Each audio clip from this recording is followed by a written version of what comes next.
Hello families and students, Ms. Shimizu here from 3rd grade. During this stressful time when you might be feeling some big emotions, it's certain that your child is probably feeling similar emotions. So we wanted to give you a tool that can help you and your child handle and manage those big emotions when they arise. The Calm Down Space is a tool that's used in all of our classrooms at Campbell Hill, so it is a space that is familiar to your child. This is a space that is used during times of high anxiety, high stress, frustration, anger, even excitement. Any time when a child or an adult is feeling trouble focusing or concentrating, these are indicators that you might need to step away, your child might need to step away and take a break and get their brain under control. So what is a calm down space or basket? In a home, a calm down basket or space is individual to each child. So if you have 3 children, you would have 3 baskets. Children can share a space, but they might have items within that space that are individual to them. These items need to be something that help your child calm down, not ramp up their emotions. Remember, the goal is to learn self-awareness and self-regulation, being able to name what I'm feeling and then being able to manage that big feeling so I can continue to grow and learn. So what is a basket? Let me show you. This is my personal basket. I'm going to show you 2 different examples, one from my classroom and then one that I use here at home.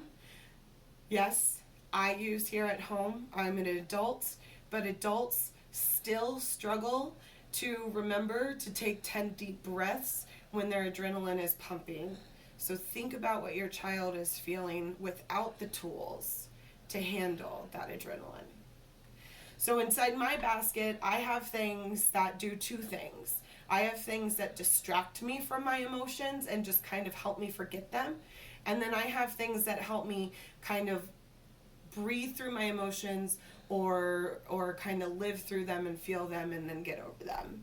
So the first things that I'm going to talk about are the things that help me kind of just manage and breathe through those emotions. They allow me to feel those emotions and give me the space to get over those emotions. My very favorite thing to do is to wrap myself like a burrito. This tightness helps my body feel more centered and more calm. I can already feel it helping my heart rate calm down. That helps me slow my breaths.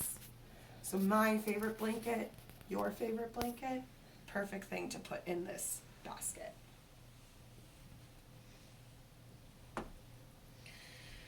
The second thing I use to help me kind of deal and feel my emotions so I can get over them is music. Music is powerful. You can listen to rap music and music with some strong beats when you're feeling angry or frustrated or anxious or excited. You can listen to calm music when you're feeling sad or alone.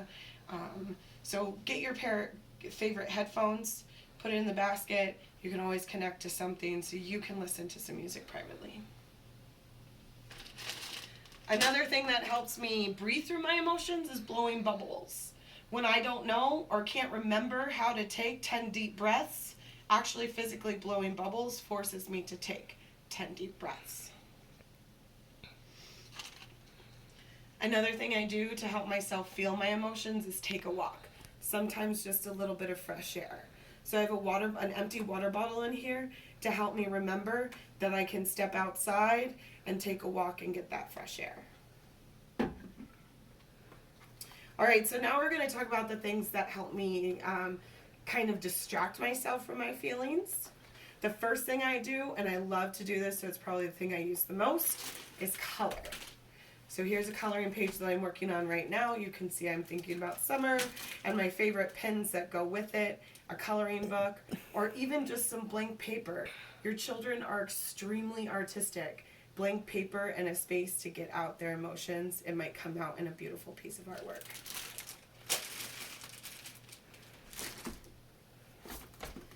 I like to get lost in a book. These are 2 books that I'm working on right now, some of my favorite books, and that kind of distracts me from my emotions a little bit.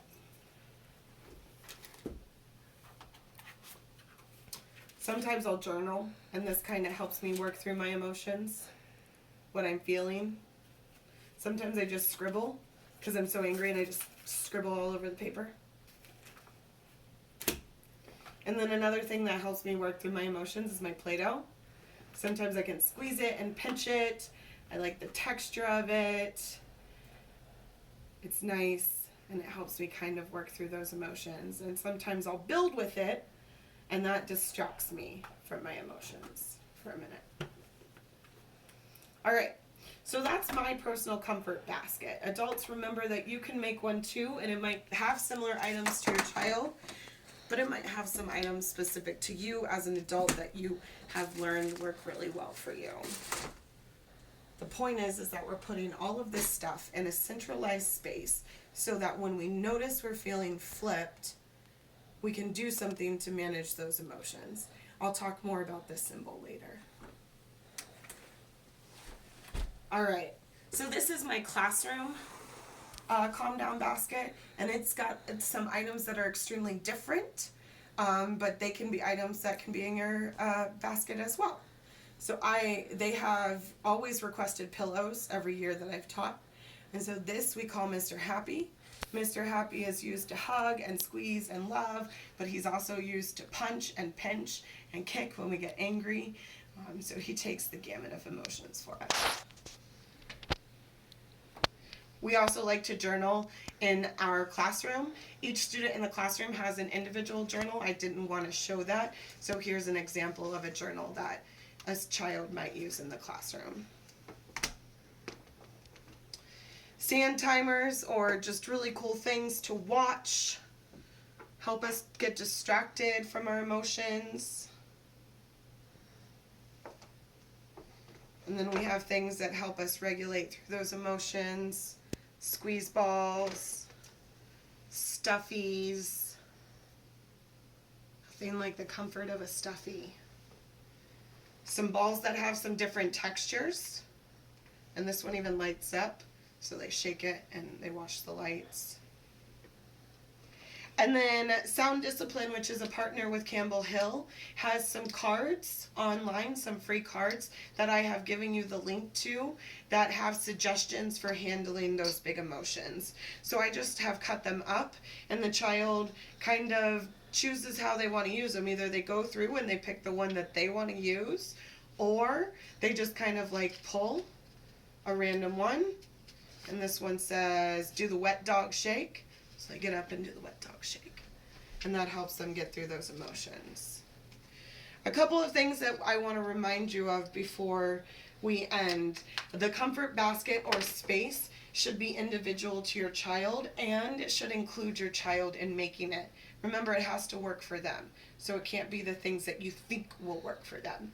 It needs to be things that will work for them. You can make a box for yourself too. Adults need comfort baskets and space as well.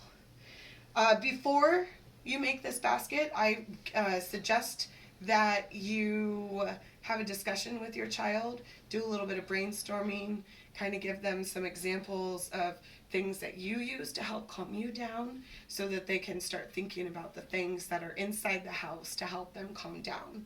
Please, please do not feel like you need to go buy all of these really cool items. Please use things that are already in your house, because truth is, your child has been calming themselves down with things that are already in your house in the past. So there are things, we just want to put them all in one space so that they have access to it when they're feeling flipped or overwhelmed with emotions. The most important thing to remember is after the use of the comfort space or basket, it's really important to help your child reflect. Remember that your child doesn't necessarily have the tools that you might have to look back and say, this is what made me angry, this is how I managed it, and this is how I might choose to manage it in the future. Your child needs your discussion to help them go through that process. Online, I have given you some suggestions for questions that you can ask during the brainstorming process and also during the reflection process, just to help facilitate that discussion. Please remember that this space or basket is not meant to be a punishment space. As the adult, you have the right to say something to remind the child that they might need to step away and take a break. In the classroom, I say something like, wow, it seems like you're feeling, and I try to name the feeling for them. And then I say, is there something in our calm down space that can help you manage your emotions? And that's their cue that they need to go, take a break, and calm themselves down. You can say something similar without turning it into a punishment space. Now it's your turn. Brainstorm with your child, collect your items, put it in a centralized location, and get started in the reflection process. Remember, this is for self-awareness and self-regulation, and you can do it too. Until next time.